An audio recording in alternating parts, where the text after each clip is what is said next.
और वेनेजुएला को लेकर ट्रंप शुरुआत से ही आक्रामक रहे। मादुरो को लगातार धमकियां मिलती रही हैं। इस बीच अचानक से घेराबंदी करके स्पेशल ऑपरेशन किया जाता है और वजह बताई गई कि वेनेजुएला के प्रेसिडेंट मादुरो प्रतिबंधों को तोड़ रहे हैं। लेकिन जो कहा जा रहा है, कहानी उससे अलग है। ऑपरेशन वेनेजुएला का फैसला रातों रात नहीं लिया गया, बल्कि इसकी तैयारी 1 साल से पहले कर ली गई थी। आखिर क्या है ऑपरेशन काराकास की इनसाइड स्टोरी, इस ग्लोबल एक्सक्लूसिव स्टोरी में आपको बताते हैं।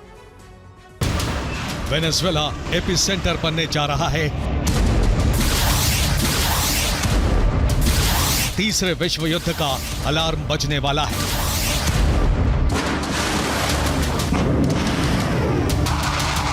अब टकराव अमेरिका रूस में होने वाला है, जिसमें चीन भी कूदने वाला है।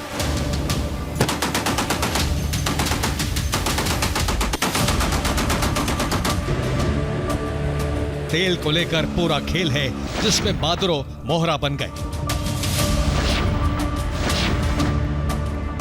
आपको दिखाते हैं ऑपरेशन काराकास की inside story. TV 9 Bharatvarsh global exclusive, तेल के पीछे का पूरा खेल।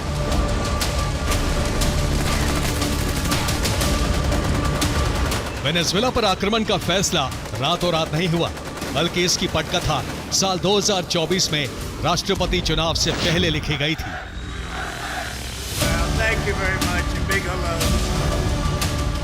जिसमें तय हुआ था, अगर ट्रंप चुनाव जीते तो वेनेजुएला के तेल को लेकर एक बड़े कारोबारी को फायदा पहुंचाया जा सकता है।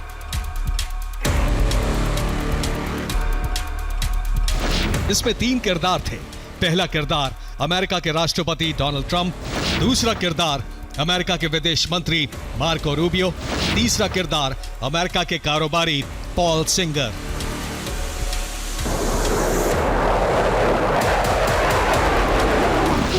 तीन जनवरी को वेनेजुएला पर हमले शुरू हुए। रातों रात मादुरो और उनकी पत्नी को पकड़कर अमेरिका ले जाया गया। लेकिन इसकी वजह सिर्फ मादुरो और ट्रंप की तनातनी नहीं थी, न ही लगातार वेनेजुएला के द्वारा प्रतिबंधों को तोड़ा जाना।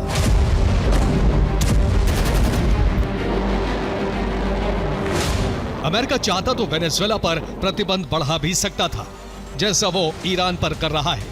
लेकिन ऑपरेशन काराकास के पीछे अरबों का खेल है।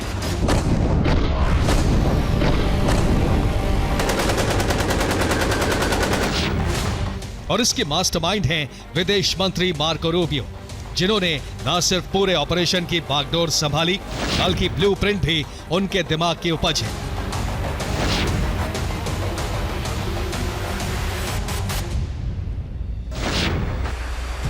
जिन्होंने अरबपति बिजनेसमैन को फायदा पहुंचाने के लिए पूरा प्लान बनाया। लेकिन फायदा एक तरफा नहीं था, इसके पीछे बड़ी डील थी, जिस पर फाइनल मोहर ट्रंप ने लगाई थी।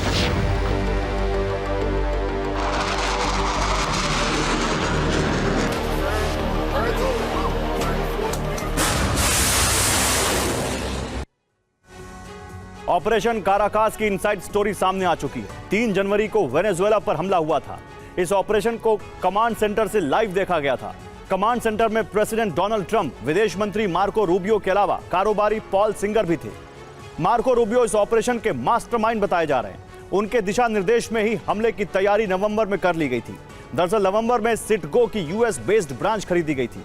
सिटगो वेनेजुएला की सरकारी तेल कंपनी है। अरबपति पॉल सिंगर की कंपनी ने इसे खरीदा था।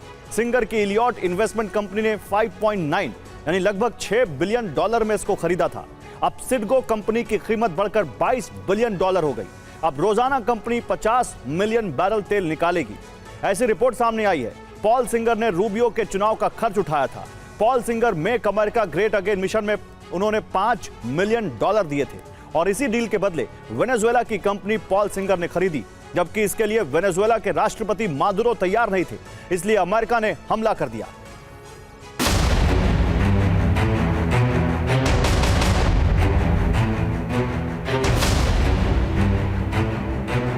वेनेजुएला को लेकर जो तेल का खेल चल रहा है, इसमें जिस कारोबारी पॉल सिंगर का नाम सामने आ रहा है,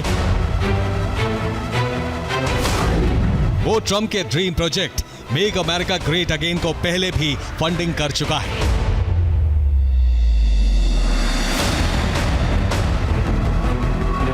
जिसका कोई ब्यौरा सामने नहीं आया है, लेकिन ऐसे दावे किए जा रहे हैं। मार्को रूबियो के कहने पर ही डोनाल्ड ट्रंप ने राष्ट्रीय सुरक्षा रणनीति के तहत विस्तार का प्लान एक्टिवेट किया।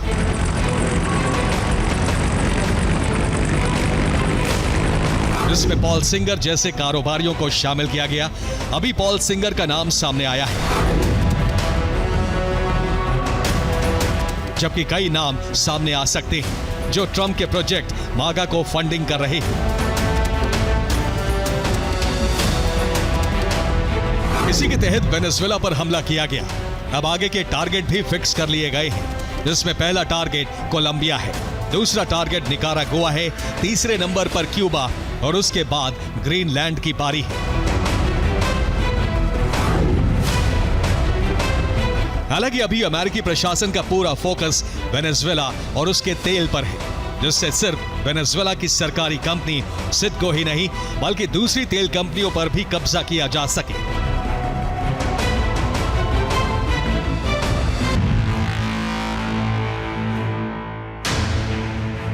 पूरे लैटिन अमेरिका पर ट्रंप की नजर है। 33 पन्नों वाली राष्ट्रीय सुरक्षा रणनीति में इसका जिक्र है। लंबे युद्ध के लिए अमेरिका ने रक्षा बजट बढ़ाकर $1.5 ट्रिलियन कर दिया है।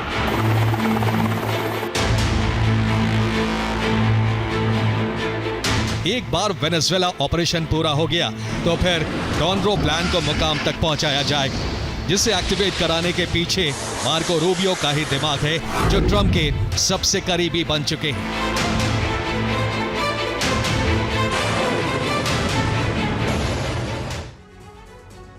और अब लैटिन अमेरिकी देशों पर हमले कर सकता है अमेरिका, और इसके लिए लैटिन अमेरिकी बेस वॉर रेडी है। प्यूर्टो रिको तैयार है, जहां 2600 सैनिक हैं। दूसरा सैन्य ठिकाना त्रिनिदाद टोबैगो भी तैयार है, जहां 3000 अमेरिकी सैनिक हैं। इसके अलावा 1000 सैनिकों वाला ग्वांटानामो बेस भी हमले के लिए तैयार है, जबकि होंडुरस नेवल बेस पर 1500 सैनिक तैनात किए गए हैं। सेल्वाडोर में भी 500 सैनिक लगाए गए हैं। इसके अलावा अमेरिका ने फाइटर जेट की भी तैनाती की है।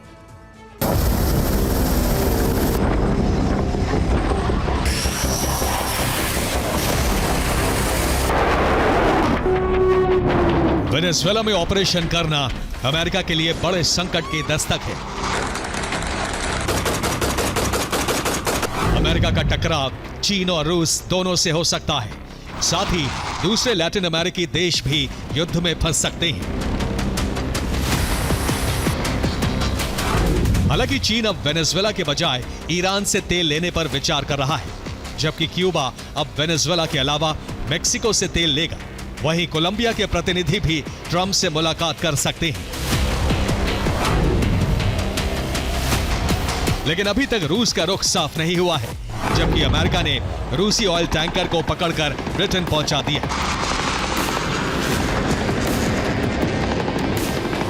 यानी टकराव सिर्फ कैरेबियन सी तक सीमित नहीं रहेगा, बल्कि उसका विस्तार पूरे लैटिन अमेरिकी देशों तक हो सकता है।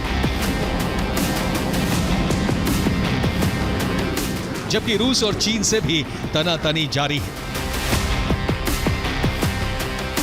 इस बीच पश्चिमी देश भी प्लान बना रहे हैं, यानी कैरेबियन सी में बारूदी जलजला आ सकता है, जो कभी भी तीसरे विश्व युद्ध में बदल सकता है। Bureau report, TV9 Bharatvarsh.